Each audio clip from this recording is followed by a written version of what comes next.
ಇವತ್ತು ಸಿಂಪಲ್ಲಾಗಿ ಗೀ ರೈಸ್ ಹೆಂಗೆ ಮಾಡೋದಂತ ನೋಡೋಣ. ಸ್ವಲ್ಪ ಕೊಬ್ಬರಿ, ಒಂದು 2-3 ಪೀಸ್ ಕೊಬ್ಬರಿನ ಈ ಥರ ರುಬ್ಬಿಕೊಬೇಕು. ಯಾಕಂದರೆ ತೆಂಗಿನ ಹಾಲು ತೆಗಿಬೇಕಲ್ಲ, ಆದ್ದರಿಂದ ಸ್ವಲ್ಪ ಎಣ್ಣೆ, ಸ್ವಲ್ಪ ತುಪ್ಪ ಹಾಕಿ ಪಲಾವ್ ಸ್ಪೈಸಸ್ ಏನೇನು ಹಾಕಬೇಕೋ ಅದೆಲ್ಲ ಹಾಕಿ 1 ಟೇಬಲ್ ಸ್ಪೂನ್ ಜೀರಿಗೆ ಹಾಕಿ, ಜೀರಿಗೆನೇ ಮೇಯ್ನ್ ಇದಕ್ಕೆ. ಸಿಮ್ಮಲ್ಲಿಕ್ಕೆ ಎಲ್ಲ ನೀಟಾಗಿ ಫ್ರೈ ಮಾಡ್ಕೊಳ್ಳಿ.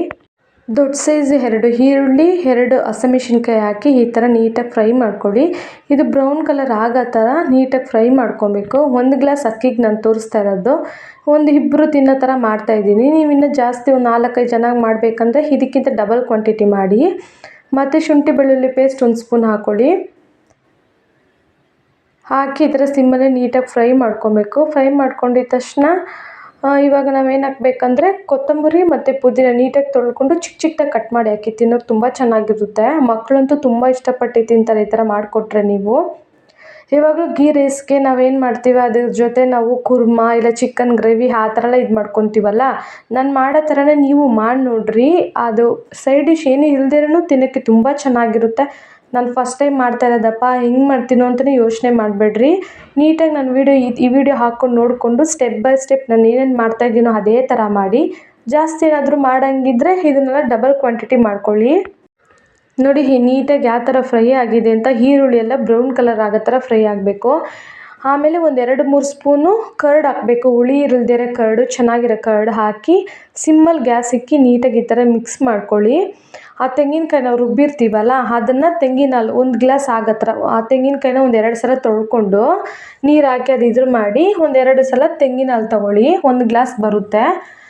ಉಪ್ಪು ಸ್ವಲ್ಪ ಹಾಕ್ಕೊಂಡು ಇವಾಗ ನಾವು ಮಾಡೋಕ್ಕೆ ಸ್ಟಾರ್ಟ್ ಮಾಡ್ತೀವಿ ಅಂದಾಗ ನೀವು ಅಕ್ಕಿ 2 ಸಲ ಅಕ್ಕಿ ತೊಳೆದ್ಬಿಟ್ಟು ನೆನೆಸಿಕ್ಕೊಂಬಿಡ್ರಿ. ಜಾಸ್ತಿ ಹೊತ್ತು ನೆನೆಸ್ಬಿಡ್ರಿ, ಚೆನ್ನಾಗಿರಲ್ಲ. ನೋಡಿ ಈ ಥರ ಎಲ್ಲ ನೀಟಾಗಿ ಯಾವ ಥರ ಮಿಕ್ಸ್ ಆಗಿದೆ ಅಂತ. ನಂಗೆ ತೆಂಗಿನಕಾಯಿ ಹಾಲು 1 ಗ್ಲಾಸ್ ಸಿಕ್ಕಿದೆ. ಇವಾಗ 1 ಗ್ಲಾಸ್ ಅಕ್ಕಿಗೆ 2 ಗ್ಲಾಸ್ ನೀರು ಹಾಕಬೇಕು. ಕುಕ್ಕರಲ್ಲಿ ಮಾಡೋಂಗಿದ್ರೆ, ತಪ್ಪಲೆಯಲ್ಲಿ ಮಾಡೋಂಗಿದ್ರೆ 1-3/4 ಗ್ಲಾಸ್ ನೀರು ಹಾಕಿ ದಮ್ ಕಟ್ಟಬೇಕು. ನೋಡಿ ತೆಂಗಿನ ಹಾಲು ಹಾಕಿದ್ದೀನಿ. ಆಮೇಲೆ ಇನ್ನೂ 1 ಗ್ಲಾಸ್ ನೀರು ಹಾಕ್ಬಿಟ್ಟು ಚೆನ್ನಾಗಿ ಕುದಿ ಬರಬೇಕು. ನೋಡಿ ಯಾವ ಥರ ನೀರು ಹಾಕಿ ತೆಂಗಿನ ಹಾಲ್ದೆಲ್ಲ ಹೆಂಗೆ ಕಲರ್ ಕಾಣ್ತಾ ಇದೆ ಅಂತ. ನೀಟಾಗಿ ಹಿಂಗೆ ಮಿಕ್ಸ್ ಮಾಡ್ಕೊಬೇಕು. ಟೊಮೆಟೊ ಹಾಕೋದು, ತೆಂಗಿನಕಾಯಿ ರುಬ್ಬಿ ಹಾಕೋದು ಅದೆಲ್ಲ ಏನೂ ಹಾಕ್ಬೇಡ್ರಿ. ತೆಂಗಿನಕಾಯಿ ರುಬ್ಬಿ ಅದ್ರದ್ದು ಹಾಲು ತೆಗೆದು ಹಾಕಿ, ತುಂಬ ಚೆನ್ನಾಗಿರುತ್ತೆ.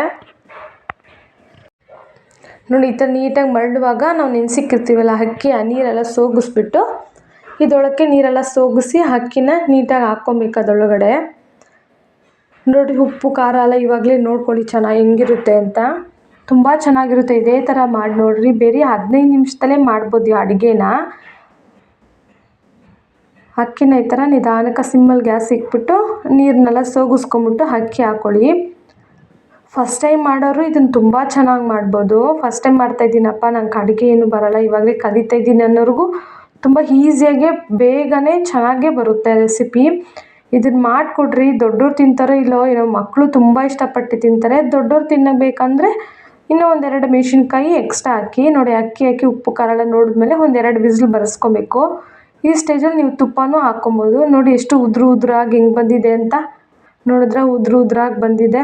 ನೀರು ಕ್ವಾಂಟಿಟಿ ಕರೆಕ್ಟಾಗಿ ನೋಡಿ ಹಾಕಿದ್ರೆ ಗೀ ರೈಸು ಚೆನ್ನಾಗಿರುತ್ತೆ. ಇದ್ರ ಜೊತೆ ಚಿಕನ್ ಗ್ರೇವಿ ಇಲ್ಲ ಕುರ್ಮಾ ಈ ಥರ ಏನು ಬೇಕೋ, ಪನ್ನೀರ್ ಗ್ರೇವಿ ಇದೆಲ್ಲ ಮಾಡಿಕೊಂಡು ನೆಂಚ್ಕೊಂಡು ತಿಂದರೆ ತುಂಬ ಚೆನ್ನಾಗಿರುತ್ತೆ. ಇದನ್ನು ಯಾರ್ಯಾರು ನೋಡ್ತಾ ಇದ್ದೀರೋ ಪ್ಲೀಸ್ ಟ್ರೈ ಮಾಡಿಬಿಟ್ಟು ಕಮೆಂಟ್ ಮಾಡಿ ಹೆಂಗಿತ್ತು ಅಂತ.